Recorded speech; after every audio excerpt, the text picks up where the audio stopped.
어릴 때부터 원하는 것들을 이루기 위해 특히나 한국 사람들은 더 그런 것들이 있는데 옆으로 세지 않고 한 길만 걸어가는 사람들이 있습니다. 특히 전문직에 관련된 일을 하는 사람들을 보면 그런 경우가 많습니다. 의사가 되고 싶어서 또는 검사, 판사가 되고 싶어서 오랫동안 공부하지 않고는 될 수 없는 그런 직업들을 가지기 위해 열심히 어렸을 때부터 공부하는 사람들이 있는 반면에 또는 어렸을 때부터 좋아하는 일을 하고 싶어서 그거를 시작해서 높은 자리 또는 세계적으로 그 사람의 이름이 떠오를 수밖에 없는 성공을 이루는 사람들도 있습니다. 즉 이런 사람들을 보고 한 우물만 파는 사람들이라고 얘기를 하죠. 이리저리 아무 땅이나 다 파는 것이 아니라 한 우물만 열심히 물이 나올 때까지 파는 사람들이 있습니다. 오늘 본문의 요시 왕은 왕에 대한 평가는 역대기에서 가장 높은 평가를 받고 있습니다. 그 이유는 역대상 역대하뿐만이 아니라 성경 좀 찾아봐도 좌우로 치우치지 아니하고라는 평가를 받는 왕은 그렇게 많지가 않습니다. 어쩌면은 이런 얘기를 들은 사람은 요시야 왕일 뿐일 수도 있습니다. 요시야 왕이 이런 평가를 받을 수 있는 이유는 그는 한결같은 마음으로 하나님의 말씀과 계명만 따라 살았다라는 것이죠. 즉 오직 하나님께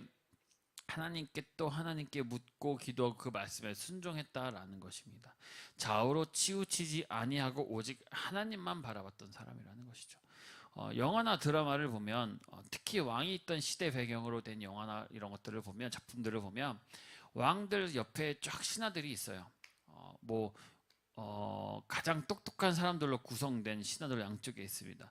그 나라에 무슨 일이 있으면 그 문제들을 가지고 조언을 듣고 그 문제에 대한 해결책을 만들어가는 장면들이 굉장히 있는데 군대에서는 작전 참모가 있고 대통령 옆에는 보통 보좌관이 있듯이 그리고 국회의원들이 있듯이 참으로 많은 사람들이 왕 옆을 지키고 있습니다. 이것이 일반적인 왕에 대한 모습입니다. 그러나 요시야는 좌우에 서 있는 지혜로운 신하들을 옆에 있음에도 불구하고 물론 그들에게 문제를 묻고 의견을 얻고 조언을 얻었겠죠. 나이가 어렸기 때문에 그런 것도 굉장히 필요했을 것입니다. 그런데도 불구하고 요시야의 왕은 하나님께 묻고 최종적인 판단은 하나님께 말씀에 따라 결정했던 사람이다라고 나옵니다.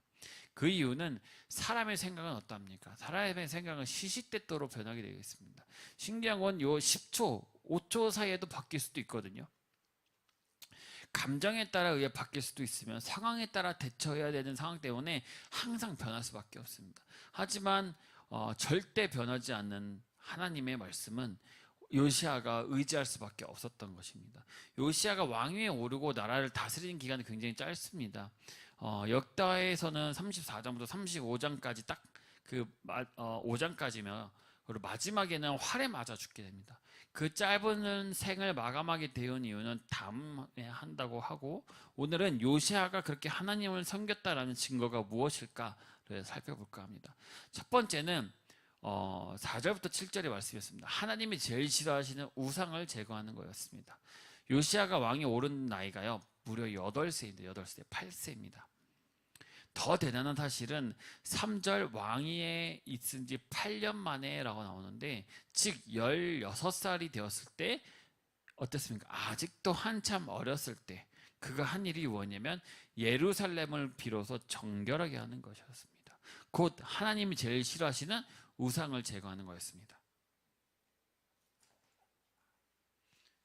다시 한번 읽겠습니다. 4절에 보시면 무리가 왕 앞에 바알 제단들을 헐었으며 왕이 또 그 제단들 위에 높이 달린 태양상들을 찍고 또 아세라 목상들과 아로 새긴 우상들과 부화 만든 우상들을 빻아 가루로 만들어 제사하던 자들의 무덤에 뿌리고 제사장들의 뼈를 제단 위에서 불살라 유다와 예루살렘을 정결하게 하였으며 또 문나세와 에브라임 시몬과 납달리까지 사면 황폐한 성읍들에도 그렇게 행하며 제단들을 허물며 아세라 목상들과 아로 새기는 우상들을 빻아 가루로 만들며 온 이스라엘 땅에 있는 모든 태양상을 찍고 예루살렘으로 돌아왔더라. 태양상들을 찍고 우상을 빻아 가루로 만들고 제사하던 자들의 무덤에 뿌리고 뼈를 대나무에 불살라 버리고 제단들을 허물고 가루로 만들었다라는 것이죠. 죄송합니다.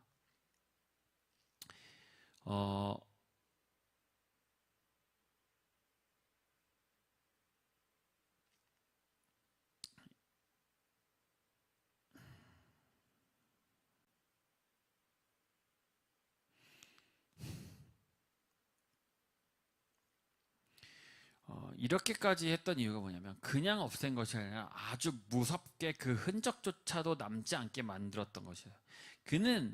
이미 그는 16세의 나이지만 하나님을 바로 알았던 사람이고 하나님을 찾았던 사람입니다. 자신이 통치하던 남유다뿐만이 아니라 이미 아스르에 의해 멸망당한 북이스라엘 지역까지 직접 돌면서 우상을 제거했어요. 그래서 요시아의 통치 기간 동안 백성들은 오직 하나님께만 복종하고 하나님만을 섬기고 하나님을 떠나지 않겠다라는 것이죠. 요시아가 이렇게 우상을 가장 먼저 제거했었던 이유는 무엇입니까? 물론 하나님이 가장 싫어하는 것이기 때문에라는 이유도 있지만 요시아는 백성들이 오직 하나님만을 바라보길 원했습니다. 하나님만 섬기는 나라가 되길 원했습니다. 그래서 우상을 제거했던 것입니다. 우리의 마음속에 계속해서 다른 생각을 넣는 죄악인 요소들의 우상들은 완전히 제거했을 때야말로 비로소 좌우로 치우치지 않고 하나님만 섬길 수 있다는 것이에요. 지난주 설교도 말씀드렸듯이 하나님이 약속하신 것이 바로 나는 너의 하나님이면 너희는 나의 백성이다라는 것이었거든요. 그렇지만 이 백성이라는 조건에 들어가려면 절대로 하나님 외 다른 우상을 나의 마음에 들어오면 안 된다라는 것이죠. 사과 박스가 있다고 칩시다. 사과 박스에 사과가 가득 들어있어요. 그래서 그걸 뭐라고 부릅니까? 사과 박스라고 부릅니다. 근데 그게 만약에 사과와 함께 귤이 좀 담겨있다고 칩시다. 그것은 사과 박스입니까? 아니죠. 이거는 그냥 과일 박스예요. 이걸 가지고 귤이 들어있고 다른 과일들이 들어있는데 이걸 사과 박스라고 말할 수가 없거든요. 귤이 들어있는 이상 이건 사과 박스일 수가 없습니다. 같은 이치입니다. 오직 하나님만 나의 마음에 있지 아니하면 절대로 하나님의 백성이 될 수가 없습니다. 요시아는 어린 나이인데도 불구하고 하나님이 무엇을 싫어하시며 무엇을 원하는지 정확하게 아는 사람이었습니다. 그러기에 오직 한 길만 갈 수 있었던 것입니다. 두 번째로 요시아 왕이 했던 것이 무엇입니까? 바로 성전을 수리하는 것이었습니다. 제가 8절 읽겠습니다. 요시아가 왕위에 있은 지 8째 해에 그 땅과 성전을 정결하게 하기를 마치고 그의 하나님 여호와의 전을 수리하려 하여 아샬라의 아들 사반과 시장 마세야와 서기관 요아스의 아들을 요하러 보낸지라. 요시아가 왕이 된 지 대략 18년 되었다라는 것은 그가 스스로 왕권을 행사할 수 있을 때입니다. 이때 그는 성전이 퇴락하여 대한 안타까운 마음이 있었고 대제사장들을 보내서 그로 하여금 성전을 수리하도록 명합니다. 이러한 모습은 그가 어렸을 때부터 경건한 사람들의 영향 아래 있었을 뿐만이 아니라 그가 스스로 성장해서 왕위에서 곧바로 섰을 때도 변함없이 하나님을 경외했다라는 것을 볼 수 있습니다. 그러기에 그에게 좌우로 치지 아니하고라는 말이 붙는 것입니다. 요시아 왕이 성전을 수리하던 중에 율법책을 발견하게 됩니다. 그 율법책을 말씀을 듣고 옷을 찢는데 그 이유는 자기 백성이 율법에 따라 살지 못했음에 대한 표시예요. 그는 율법을 절대적인 권위를 지닌 하나님의 말씀으로 믿었고 이처럼 하나님을 경외한다는 것은 무엇입니까? 말씀의 절대적인 권위를 인정한다는 것이에요. 하나님의 말씀의 절대적인 권위를 인정함이 없이는 우리는 하나님을 경외할 수가 없습니다. 그가 성전을 수리한 이유는 하나님께 어떻게 하기 위해서? 온전한 예배를 드리기 위함입니다. 그가 이미 우상숭배로 황폐해져 버린 마음으로 가득한 그 백성들에게는 무엇이 필요했냐면 하나님의 말씀이 절실히 필요했고 그 첫 단계가 무엇입니까? 우상숭배를 제거를 했습니다. 제거를 했으니 이제는 마음을 하나님의 말씀으로 가득 채우기만 하면 되기 때문에 그렇게 채울 수 있는 예배의 장소가 필요했던 것이에요. 어딜 가든지 당연히 예배의 장소가 되고 내가 어디에 있든지 하나님께 예배 드리는 것이 바로 교회가 되는 것이기 때문에 장소에 너무 집착해서는 안 되지만 그러나 장소가 주는 중요함을 잊어서는 안 돼요. 쉽게 말해서 산에 가지 않고는 나무를 볼 수 없고요. 바다에 가지 않고는 바다를 볼 수 없습니다. 학교에 가지 않고는 친구들과 선생님들과 예의와 공동체 활동을 배울 수가 없고 세상 사람들과 어울리지 않고서는 나눔을 이해할 수가 없습니다. 교회라는 것은 단순히 장소라는 것보다 더 큰 의미가 있습니다. 함께 모여서 예배를 드리고 하나님께 경배를 드린다는 것은 공동체라고 얘기를 합니다. 공동체라는 것은 하나님 함께 모여 있는 것을 얘기를 해요. 하나님께서 우리를 개인적으로도 사랑하시지만 또한 공동체 안에서 함께 성장하고 서로 사랑하기를 원하시거든요. 사도행전 2장에 이런 말씀이 있습니다. 서로 교제하고 떡을 떼며 기도하기를 힘쓰라고 하셨으며, 날마다 마음을 같이하여 성전에 모이기를 힘쓰고 집에서 떡을 떼고 기쁨과 순전한 마음으로 음식을 먹고 하나님을 찬미하고 또 온 백성에게 칭송을 받으니 주께서 구원받는 사람들을 날마다 더하게 하시니라. 뭐라고 나옵니까? 떡을 떼며 기도하라고, 그리고 함께 모이기라 했거든요. 함께 모이려면 무엇이 필요합니까? 성전이 필요했던 것입니다. 나 혼자 드리는 것도 중요하고 나 혼자 하나님과의 시간을 갖는 것도 굉장히 중요하지만, 또한 함께 모여 마음을 다하고 정성을 다해 드리는 예배는 하나님을 기쁘시게 하며 하나님의 은혜를 누리는 우리의 가장 중요한 임무가 되는 것입니다. 그러기에 요시야 왕은 성전을 재건축하는 데 힘을 썼습니다. 여기서 하나 더 중요하게 바라보아야 할 것은 무엇이냐면, 요시야 왕의 나이가 처음에 몇 살이었습니까? 8살 때 왕이 됩니다. 근데 생각해 보십시오. 8살의 왕이 무엇을 하겠습니까? 아무리 똑똑하다 하더라도 무엇을 알고 있겠습니까? 그때 분명히 누군가 글을 해서 그를 대신해 섭정하였고, 또 그가 요시야로 하여금 하나님을 경외할 수 있도록 누군가 가르쳤다라는 것이죠. 그리고 요시야를 대신해 섭정했던 사람이 그에게 얼마나 신앙적으로 영향을 끼쳤는지를 알 수 있는 부분입니다. 그러기에 그의 나이가 스스로 왕권을 행사할 수 있었을 나이가 되었을 때 타락하는 왕이 되는 것이 아니라 어떻게 보면 성전을 수리할 생각을 했다라는 것이죠. 그리고 성전을 수리하던 중에 발견한 율법책을 보고 자신의 삶을 유다의 신앙 회복을 위해서 온전히 헌신하기로 열심히 했다라는 것을 볼 수 있죠. 만일 그의 부친이 아몬이거든요. 그 아몬입니다. 아몬이 오랫동안 살아서 아들에게 악한 영향을 주었더라면 그는 이처럼 하나님 앞에 정직하게 행하는 왕이 되지 못했을 것입니다. 이와 같은 사실은 한 사람이 성장하는 과정에서 누구의 영향을 받느냐라는 것이 얼마나 중요한지 보여주고 있는 것이죠. 이것을 또 알 수 있는 것은 교회라는 것에 신앙적인 사람으로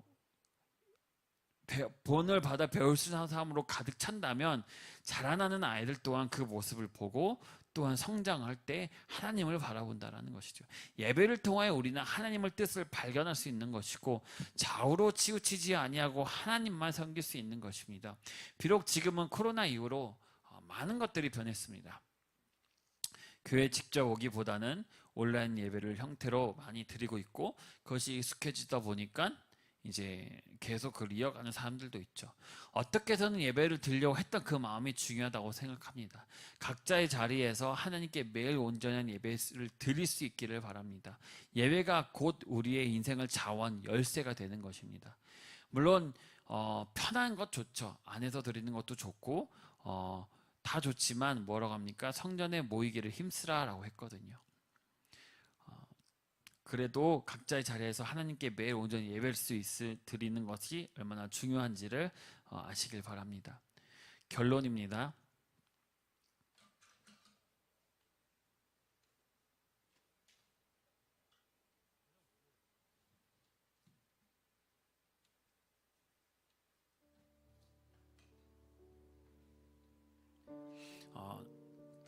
내 마음에 자리 잡은 하나님보다 우선적으로 생각할 것은 과감히 머릿속에서 지워야 되는 것입니다. 그리고 힘들지만 짧은 시간이라도 하나님께 온전한 예배를 드리는 것이 중요합니다. 요시야와 같이 좌우로 치우치지 않기 위해서는 하나님 말씀에 항상 가까이 하고 말씀에 순종해야 되라는 것이죠. 이렇게 요시야도 이렇게 했지만 요시야가 마지막에 35장에 활에 맞아 죽습니다. 근데 이게 어떻게 죽게 되냐면 이제 전쟁에 나가게 되는데 그 전쟁에서 하나님께 말씀에 묻지 않고 나가요. 자기 스스로의 생각으로 앞으로 나가게 됩니다. 죽지 않아도 될 것이었는데, 나중에 다시 다루겠지만 죽지 않아도 될 수 있는 상황이었는데 자기의 생각으로 전쟁에 나가서 죽게 됩니다. 하나님 말씀에 순종하지 않은 마지막의 결과의 모습이에요.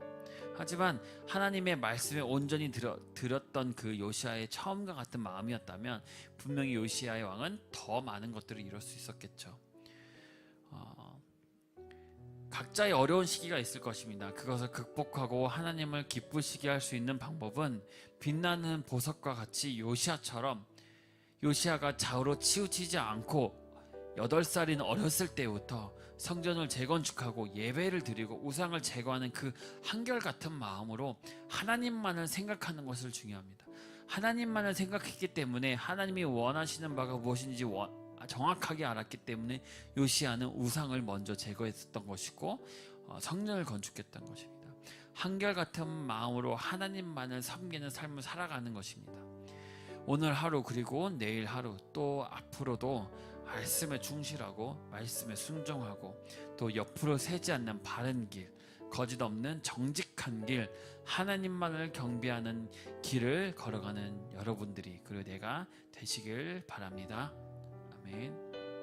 이제는 우리 주 예수 그리스도의 은혜와 하나님 아버지의 거룩하신 사랑과 살아계시고 지금도 함께 하시고 사명을 감당할 수 있도록 성령의 기름 부으심으로 인도하시는 성령님의 그 크신 은혜와 사랑이 우리 모든 성도와 교회와 축복교회 지금부터 영원토록 함께 있을지어다. 아멘.